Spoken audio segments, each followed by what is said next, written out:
So I think this is the first time I read a book, and I love the idea when I talk to the author about the book on a podcast. You see the picture there. Then as I'm reading the book and halfway through the book, I'm mad at her because what I thought was going to be the resolution was really the climax. Then once I realized what the resolution was, I loved it again. So this is one of these books. So Split Second, Janae Marks is one of those authors that I don't even know how I discovered her. I don't know if through Instagram posts or through adding books on my Amazon list. I don't even have an Amazon list, even though I really don't want an Amazon list. That's the easy way for me to do my all black author book drive. And because of her being on the list, I reached out to her because I did at the time have at least one of her books on my shelf. So what I did one time is I reached out to all the authors on my shelf, black authors on my shelf, and asked them for donations. She is one of the many authors who responded and sent donations and willingly did a podcast episode with me. So again, here's the episode. Look it up, watch it. So she has A Soft Place to Land, which is a great book. I think parents and children should read it together, especially parents and children who are going through, the children are watching you going through marital or relationship issues. Great read. Then she has Zoe, The Front Desk of Zoe Washington, which is pretty much this young girl finding out her father has been writing letters to her for the last 12 years, and she just discovered the first one at age 12. And then there's a sequel to that one.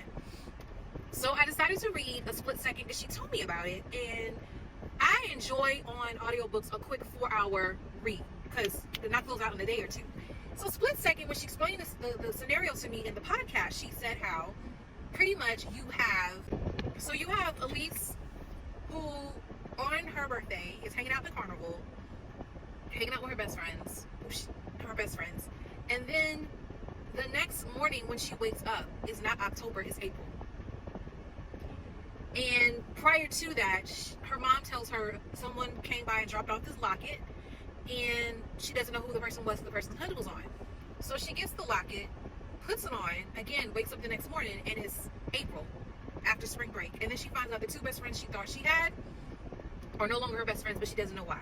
So now she has to find out why these two best friends are no longer my friend. Then she ends up befriending Cora, who Cora and her were best friends around 4th grade, and then the pandemic happened, and for whatever reason they did not become friends again. Well, Cora, because of the pandemic, it developed anxiety where it's hard for her to reach out to people, it's hard for her to speak to people and make friends. So in the midst of her trying to find out what happened, she befriends Cora, confides in Cora to what's going on. So she discovers some things about herself.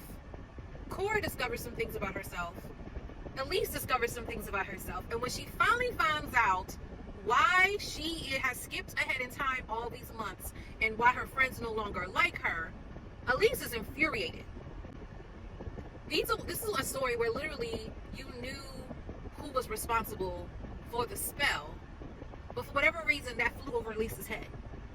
And when she finally discovers it, you would think, again, like I said at the beginning of this video, that was going to be the resolution to the conflict. Well, the conflict is a whole lot bigger than that, because it's really discovering who are your friends, and are they really your friends? And that's something I'll admit middle school kids struggle with the hardest, because they really do believe these same kids I was in elementary school with, where I finally found a friend, we're going to be friends forever. And people hurt people, but also people grow apart. People are different. And there were countless times when I was a teacher, I would be in the hallway consoling, I thought you were going to be my friend forever.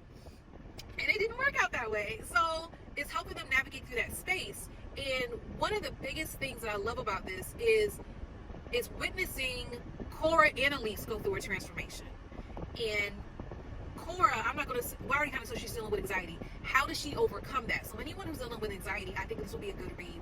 Anyone who's trying to figure out how I can connect with people and have real friends, this is a good read. What I also loved about this book, it also revealed to preteens and teenagers, she was afraid, her mom and dad, Cora's mom and dad knew that she had anxiety. To the point they went to their pediatrician and got strategies on what they could do to help her. She felt ashamed. The fact that our parents knew, she was ashamed and she was embarrassed. Not realizing it is our, and the mom said this to Cora, it is our job to be worried about you. It's our job to be concerned. So it's nothing to be ashamed about. The reality is, as I'm speaking to my preteens and my teenagers out there, your parents need to know, because whether you want to believe it or not, we were not born yesterday. We've gone through some of the things you've gone through, and we can get you help that you need. Now, if a child knows that you're not going to be accepting, like they've seen you in action, parents, you got something to work on. But I need children to be more open to say to my mom, I don't have this. So finally she had to admit to her mom, I don't have this. I told you I had friends, I don't have friends. And the mom is very concerned, to the point they want to get her a psychologist to help her work through her issues and work through her anxiety. And it's one of those things where children, don't be afraid. You're not meant to carry things. Like, and this is adults too. We are not meant to carry anything by ourselves. We are allowed to carry it by ourselves if someone offers to help, but we're not allowed to bear things alone. And it's okay to say, I don't have it. I need help.